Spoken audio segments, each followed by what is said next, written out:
Hi everyone, my name is Laura and welcome to Book Bubbler. I have some new subscribers, so thank you so much for subscribing. I really appreciate it. And for all of you who have stuck around with me since the beginning, hi and thank you. I really appreciate you too. Well, it's a Friday again.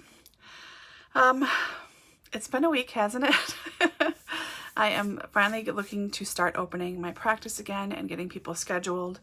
That probably won't be until the beginning of June as it is, just because we moved into our new office. I'm a massage therapist, for those of you who don't know. So myself and two other people moved into a brand new office the day that the stay-at-home order came down for my state in Wisconsin. So we moved in and then left. I went in there twice now and I've put a few things away. My room is set and ready to go. Not everything is perfect, of course, but it doesn't matter. Everything is unpacked and I am able to work. However, the lobby waiting area is a disaster. Everyone else's room is a disaster. There are boxes and crap all over the place. We need furniture delivered, blah. So that's going to happen this and next week.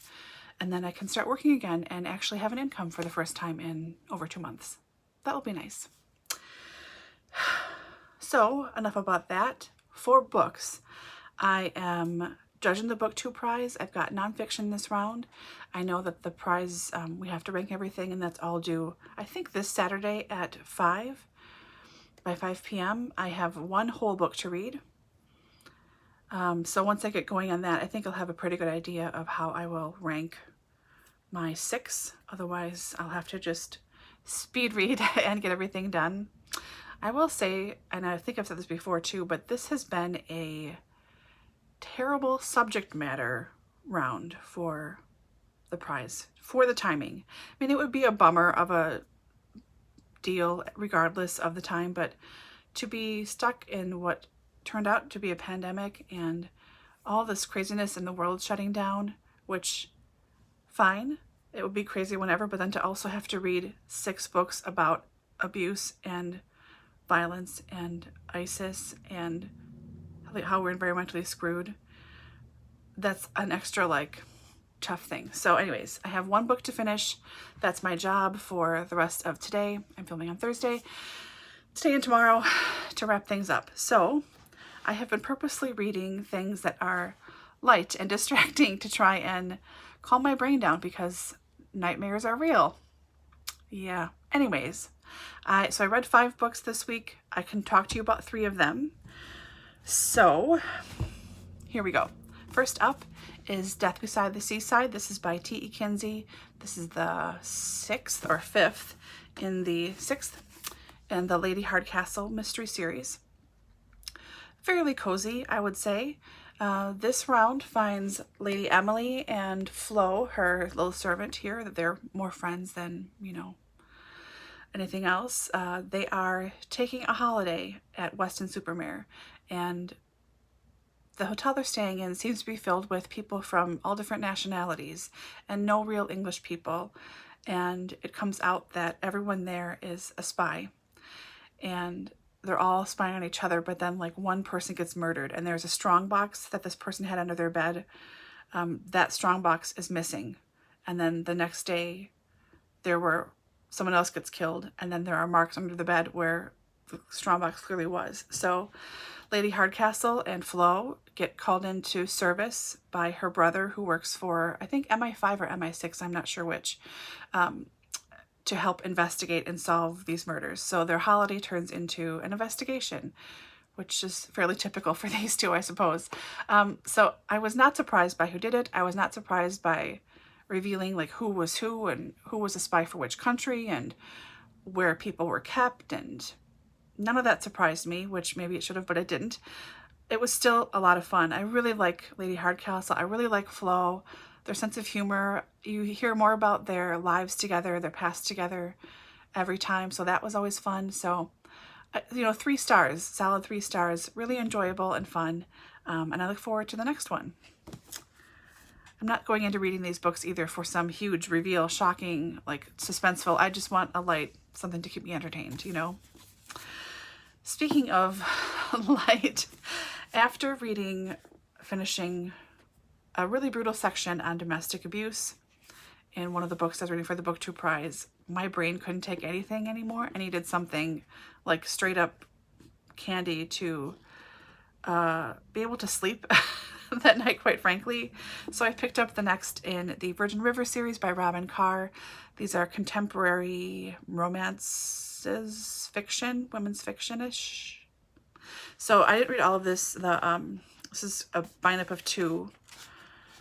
So the one I read is Under the Christmas Tree, which is either 7.5 or 8, depending on what site you look at. I don't know. Over 100 some pages. I don't know. Not terribly long. This one follows a vet and a woman who works in a nearby town. She's passing through Virgin River on the way home for Christmas and stops to look at the big tree that they have in the center of town every year and finds a box of abandoned puppies under the tree. So she sort of takes charge. She was a farm girl. She takes charge and like setting up care for these puppies, and the vet comes in, and of course the two of them fall in love and whatever. It was nice. It was heartwarming. Everything was predictable. Everybody was nice. I knew the other characters. It was what I needed to sleep and to help the depression that was just kind of going crazy in my head. So enjoyable if you like this kind of stuff. If you like contemporary romances, this is the only contemporary series I have been able to stand and read. I recommend them. I will put this caveat here too, like I do for most of these books. I didn't notice it the first 2, but after the first 2, it becomes really much more apparent. If you are struggling with fertility or IVF or having a hard time if you've recently lost a baby, maybe give this series a pass for now, because it seems like in every book, someone turns up pregnant, someone's giving birth, someone unexpectedly is having twins. It's always like, I don't know what's in the water up there, but something. So it might be hard for you to read that. So just a heads up if that's something that you think is going to concern you, and rightfully so. So I do read this now that I noticed it, and I'm like, damn, what the hell, you know? So the third book I can talk to you about is a Virago Modern Classic. I'm using this as one of the squares for my Litsy book bingo that my friend Leah did. I slightly adapted her bingo card with her permission, and I will do a separate video on that once I've read a couple of more books for that. But it's fairly heavy on women writers, early 20th century, 1900 to 1950, Virago, Persephone, that kind of thing. So I adapted it to fit the books that I already own on my shelves. So I read and finished The Way Things Are by E.M. Delafield. This was originally published in 1927.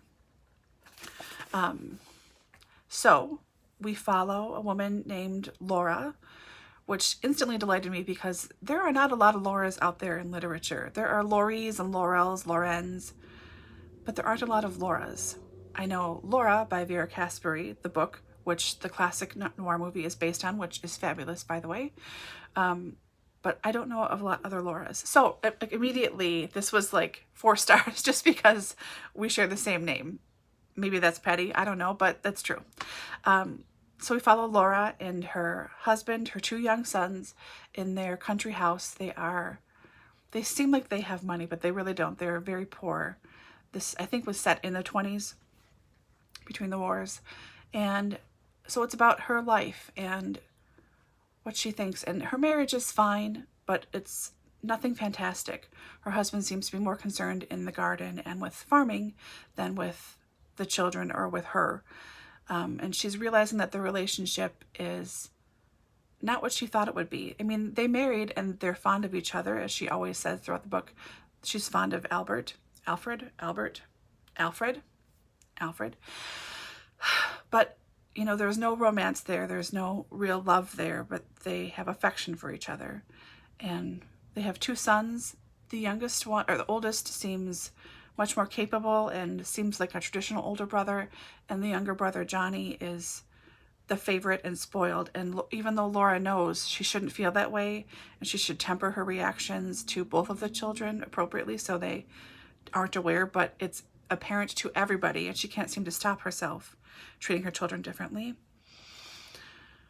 So that's going on in the background throughout. They have problems with keeping staff. They're usually in the red for money at the bank, but they keep depositing enough to keep by. I mean, they're just kind of eking along. And Laura's younger sister, Christine, comes to visit, brings a friend of hers named Duke, and Duke and Laura have a love affair.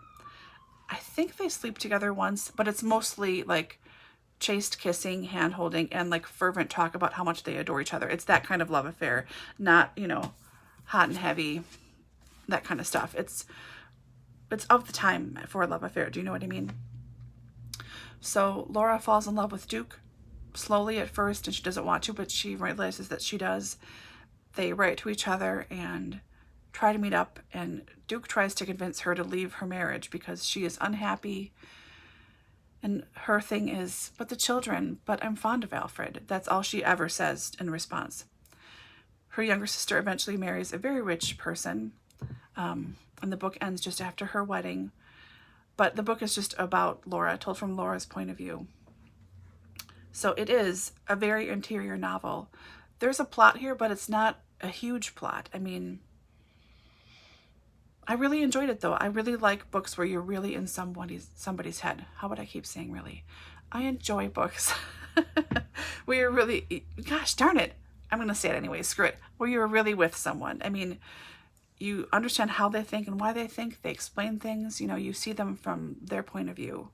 So I'm going to give this a 3.5-ish, a very generous 4. I don't think I understood the ending, and I still haven't gone back to reread the last couple of pages. I read them when I was tired, and I sort of thought, what? It didn't make sense to me. It's kind of an open ending as well. I don't know. So it was good. My first E.M. Delafield. Very shortly I'm going to pick up the series, The Diary of a Provincial Lady. I've had them on my shelves for probably 20 years, and I really have wanted to save them to read them for the right time, and I think it's finally the right time to read them.